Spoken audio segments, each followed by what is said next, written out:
Hi, I'm Stephen Webb, host of Touring Heaven, your tour guide and traveling companion, and I'd like to invite you to come with me on a tour of heaven.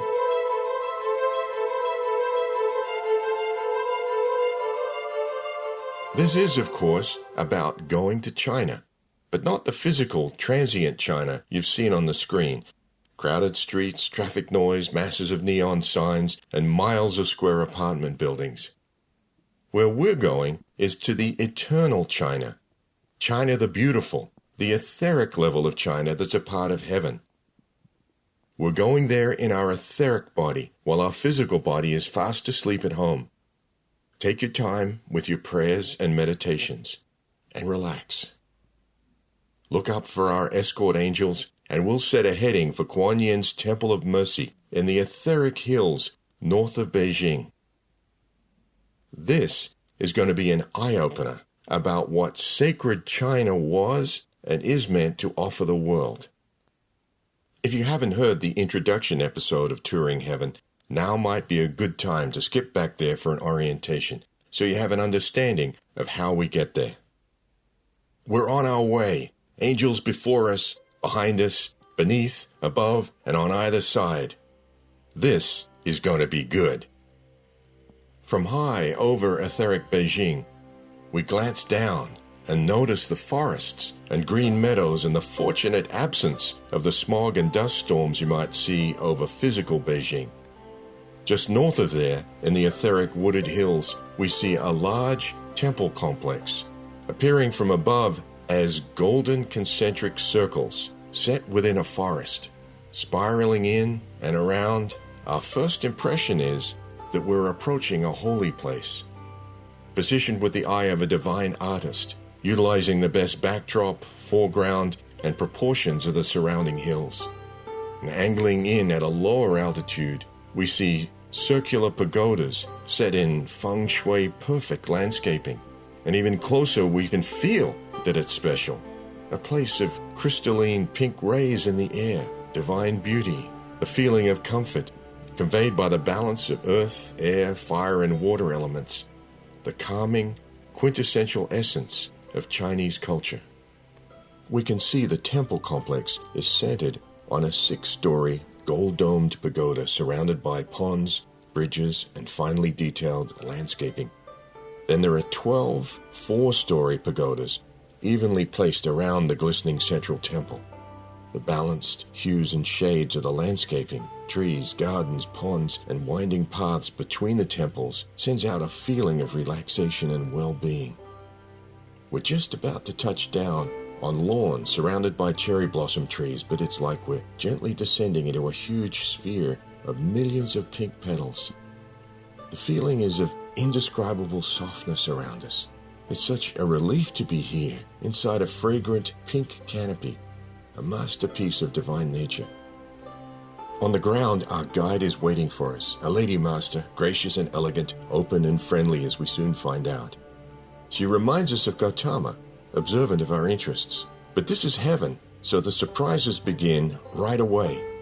While we're certainly relaxed and at peace in this fantastic place, it seems we're also expected to be focused and alert. In the physical China, there would be lengthy rituals for socializing, dining, and small talk. In the etheric China, conversation begins without formality on the mind of God. Our guide comments that the mind of God perceives the integration of all things as an interdependent whole. She introduces us to the musical tones associated with each of the 12 outer temples. We know about the major and minor tones within a piano scale, but this is deeper. At the entrance to each temple, specially tuned wind chimes made of crystal and precipitated metal move in the breeze and sound the notes related to the divine quality of that temple. Who knew that the formless qualities of God could be expressed as musical keynotes? Our guide invites us to experience the continuing sound and radiance while we tour the flame rooms and classrooms on the 4 levels of all 12 temples. Hearing the chimes triggers long-forgotten feelings that bypass the mind. The feelings are of upwelling fountains of love that we don't normally talk about because we don't normally feel this way. Too surprised to speak about our newfound capacity to feel love, we access the second, third, and fourth levels from a stairway spiraling up and around the outside of the pagoda-style temples. The chimes greet us again in the breezeway at each landing, and the Lady Master asks us to describe what we're hearing. Apparently, the sound of wind chimes isn't a detailed enough answer. It becomes clear she's a musician of great attainment as she presents us with the spiritual understanding of the notes we're hearing. There's a yin and a yang, she says, or plus and minus polarity of each temple's specific divine quality, expressed as the vibratory frequency of musical notes.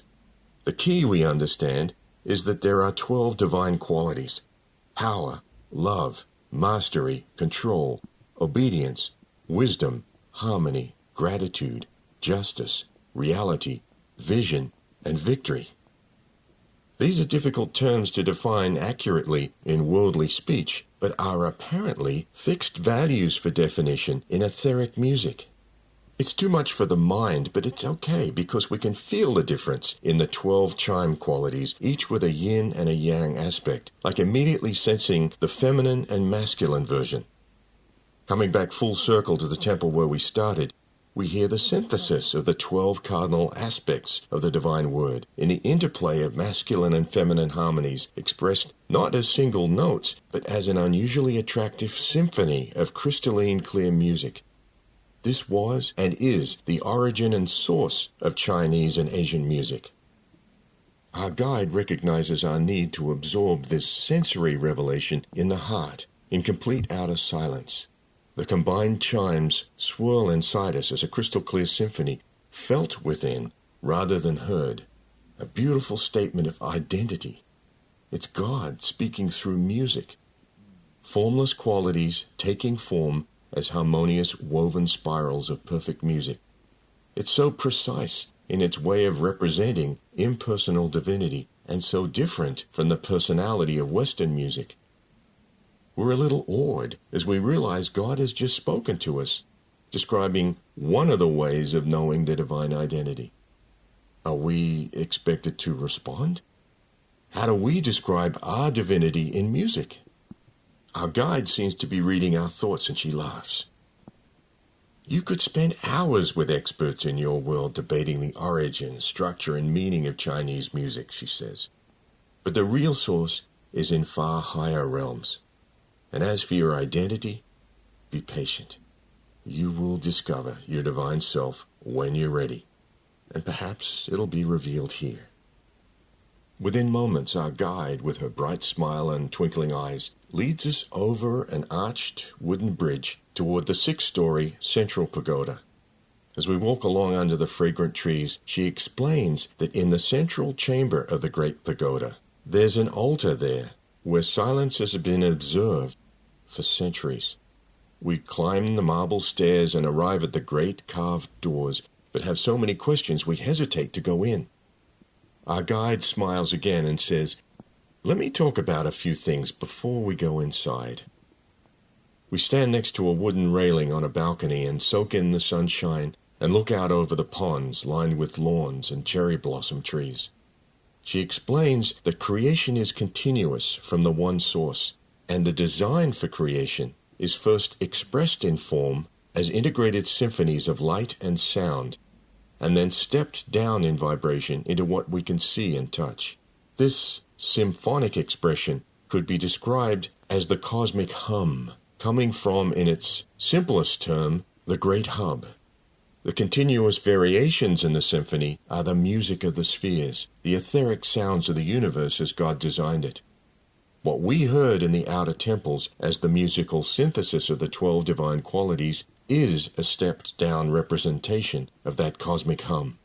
Silence is observed inside the central temple here, she says, because the cosmic hum is reproduced continuously as the integration of the 12 qualities and their polarities, the yin and yang of each. This is for a far more practical purpose than a pleasant echo of the great hub. The cosmic hum, the integration or synthesis itself, has a divine quality, and it is mercy. In the central altar chamber, the cosmic hum emanates from a rose-pink mercy flame that pulsates in a golden urn. It is that radiance you feel and cherish. The warm sunshine and sweet fragrance from nearby flower beds anchors us to the here and now outdoors, but the gravity of the explanation about what's indoors is almost more than we can absorb. Our guide looks at us again and says, "We will observe the silence in the central altar room, and then I have something important to show you." Not sure that we're ready for the silence of centuries, we follow her in through the great doors into a reception area along very quiet, elegant hallways, through several anterooms, and then we're in the central altar chamber, but not too far in. In the center, the rose-pink flame ripples occasionally in the pure gold urn. The silence suggests rest, calmness, and peace.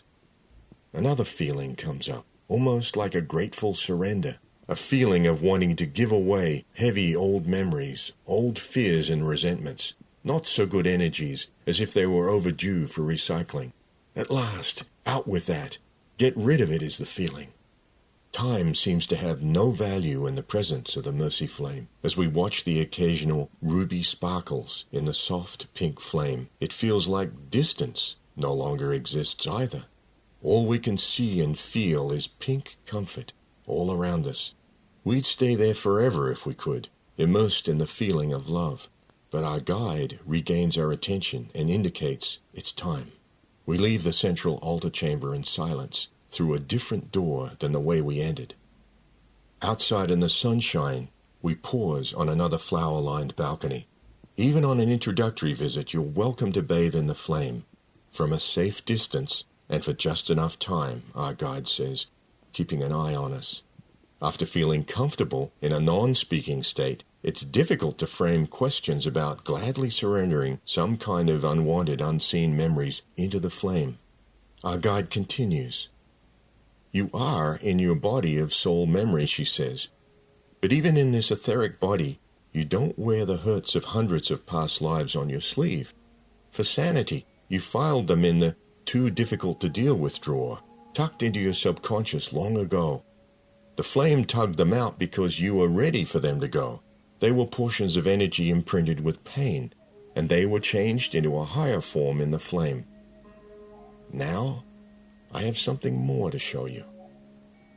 Rather than going back through the gardens to the outer temples, we go on, up the exterior spiral stairway to the third floor of the central pagoda. We enter a reception area full of fragrant blossoms and notice a dozen or so silk-robed attendants coming and going. They appear to be the equivalent of nursing staff, but without the urgency you'd see in a clinic or hospital in the physical octave. And then we see the patients. They're all asleep, not in rows of hospital beds, but in an array of floral nooks and comfy alcoves that you'd never see in a hospital. They all appear to be treated like VIPs, with their own private enclosed area, saturated in soft clouds of violet and pink. We walk quietly past their alcoves and stop by a window to listen to our guide. There are many more than these that you'll see, she says. They will not wake soon, nor will they be going back to their sleeping bodies like you. Their physical bodies have passed on, but their souls are not yet ready to return to another physical life. She pauses and turns to look out the window at the trees and ponds below. Do you remember seeing some sleeping souls in the Temple of the Resurrection? Those who had suffered such extreme trauma that they could not return to physical life? Those who are here have done things to others that they can't forgive themselves for, including failures great and small. In their post-life review, to their credit, they realized the harm they'd caused and acknowledged responsibility, but they couldn't cope with what they'd done. They still cannot accept that God would ever forgive them, and they can't forgive themselves. They have their karma to deal with and are in torment. But if they felt they were unable to repay the debt to life, they would not be able to function in your world. And so these souls sleep here in the radiation of the forgiveness flame, which, as you can see and feel, is pink and violet, until they absorb enough to consider waking, forgiving, and serving here for a while. Eventually they will return to physical embodiment to fulfill their divine plan and to balance the debts they owe to life. Perhaps in our world, we would back away from the presence of individuals we might consider had such burdens, maybe even run as fast as we could, but not here. Somehow, the scope of mercy and forgiveness here is of such divine magnitude and significance that we can only marvel in silence. Not knowing what to do next, we look to our guide. "Come on," she says. "There's someone I'd like you to meet." As we walk outside to the stairs, our guide explains a few things. "I have been invited to offer a few observations that may be helpful before I introduce you to the hierarch of the retreat, the bodhisattva Kuan. You may have already noticed that there are no boundaries between religions in heaven. Buddhism and Christianity and all the other religions are integrated as one whole here. Kuan Yin, in your world, is associated with Buddhism, but she ascended thousands of years ago, well before Buddhism was founded. Buddhism adopted her later. So please, this way," she says on the stairs. "We're going up." We climb the stairs with her and look in on the attendants on the 4th and 5th floors. A few of the patients appear to be conscious, sitting up. At just a glance, we can tell there are delicate conversations going on, and we don't want to interrupt. Our guide continues when we return to the stairs. "Another observation, as preparation," she says. Kuan Yin, or as she's often called, Kuan Shi Yin, means the one who regards, looks on, or hears the sounds of the world. When Kuan Yin ascended, she had the option of choosing perpetual bliss in nirvana, and she was on the threshold of stepping up in vibration, but she paused to listen to the sounds of the world. They were cries for help, and so she turned back to help. The level of commitment Kuan Yin made was that of a bodhisattva, or being of enlightenment. A bodhisattva is someone who's destined to become a Buddha, but has forgone the bliss of nirvana with a vow to save all children of God, meaning to assist them until they all ascend from the physical world. One does not take that vow lightly. As we reach the 6th floor, our guide pauses to offer a final observation. Think of the qualities of God that could be described as mercy, compassion, and forgiveness. They're formless ideas, just ideas, until someone puts them into action and makes them personable, affecting real change. The highest representative of those impersonal qualities, expressing them personally, is Kuan Yin. We're led into a reception area on the 6th floor and presented to a beautiful, serene lady in white silk waiting for us in the center of the room. The lady smiles warmly and bows her head.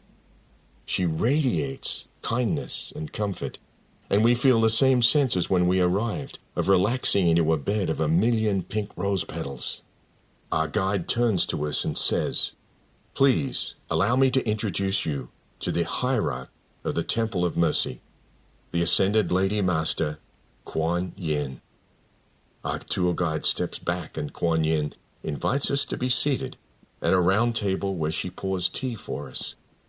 She asks if we had noticed the guests of the temple on the various floors and comments that they will all graduate from their current state of incapacity because of the power of forgiveness. She explains that forgiveness is the resolution of harmony between every part of God.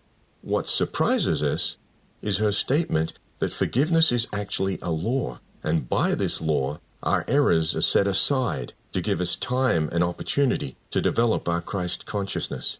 Training in this law, she says, is necessary because it's not understood in our world. But forgiveness is not the balancing of karma, Kuan Yin says. It is the setting aside of karma whereby you're given the freedom in renewed creativity to conquer, to go forth, to make things right, without that heavy burden, that weight of sin. And when you come to that place where you have further attainment, then, according to the law of forgiveness, that karma that was set aside is returned to you. And in your heightened state of consciousness, in the plane of self-mastery, you're quickly able to place in the flame that substance for transmutation and to pursue your higher calling. Kuan Yin then offers us an example where if someone stole your purse or wallet and then he or she told you they were sorry for taking it, you might forgive him or her, but the matter isn't closed, karmically speaking, until they return that item to you with all the money intact, or they make whatever restitution is necessary. Forgiveness isn't the balancing of karma, it's the setting aside of karma temporarily, so that you don't have to carry a burden you don't understand yet, or don't have the mastery to repay. Forgiveness buys time to gain the maturity needed to repay the debt. Consider if the situation was not about a wallet, but a massacre, intentional or unintentional. How much love, mastery, and maturity would be needed to repay that debt? Part of the training in the law of forgiveness that Kuan Yin refers to involves the saying, "Let bygones be bygones, forgive and forget." She tells us that if you can still resurrect the memory of a wrong that has been done to you, then you haven't truly forgiven. In order to forgive, the record and memory must be dissolved. The record and memory are like scar tissue. If they're retained in the subconscious, they tie up the energy from the event indefinitely. Kuan Yin promises that on subsequent visits, we would be able to take classes on what record and memory meant, to actually understand that all events, good, bad, and otherwise, are recorded in God's memory in ourselves. Jesus' teaching on the law of forgiveness is identical because the law is as old as mankind's need for it. There is a proven path to freedom from the heaviest karma, she says, and it can be learned and mastered. Then she rises and walks to the stairs. Looking over the cherry blossom trees and ponds, Kuan Yin suggests that in the coming days we'll be offered an opportunity in our waking physical state to be tested. Situations could come up where a wrong may occur, and we'll be prompted to choose a negative response or a forgiving one. Afterward, an intuitive prompt will allow us to review the consequence of our choice. Such tests would determine which class we would join when we arrive here again for more training. We feel a prompt to return Kuan Yin's graceful bow and her smile as we say goodbye and rejoin Our Lady tour guide at the next landing. It feels natural to tell our friend how surprisingly easy it was to take in concepts we hadn't heard before or had long forgotten, and how comfortable it felt to be so close to Kuan Yin. We take our time going down the stairs, across the bridge, and into the gardens. Think about that idea of being that close, our guide says, stopping under a cherry blossom. Consider that I am an ascended master, but Kuan Yin is a cosmic being. Her awareness not only encompasses this earth, but she is the personification of God's mercy throughout the universe. Moments go by before we're able to gather our thoughts enough to wonder, then why would she talk to us? She is a bodhisattva, our guide says, answering our thoughts. She turned back from nirvana to set all life free. All who come and go from here leave with an inner knowing and certainty that they are loved, that they can go back to the world to try again and to succeed. As we contemplate her words, a bright cloud of sapphire blue and white auras descend from the sky and warm angelic arms reach out to us. It's time for the journey back to our sleeping bodies, back to our world of coping with each day. But there's a moment of realization as we rise skyward. We can come back here any night we choose. We're welcome here in heaven, where it's normal to feel that closeness of being loved as we learn. Tuition is free, and as we know, the travel is free. And then there's the anticipation of knowing there's going to be some follow-up. We're going to be reminded that this is all real. Situations are going to come up where we won't consciously remember any of this, but there will be a prompt after an interaction that we were just tested on forgiveness, and we'll have to look at how we did. The bigger picture is we'll be taking the amazing heavenly concept back with us that we have the right to be tested.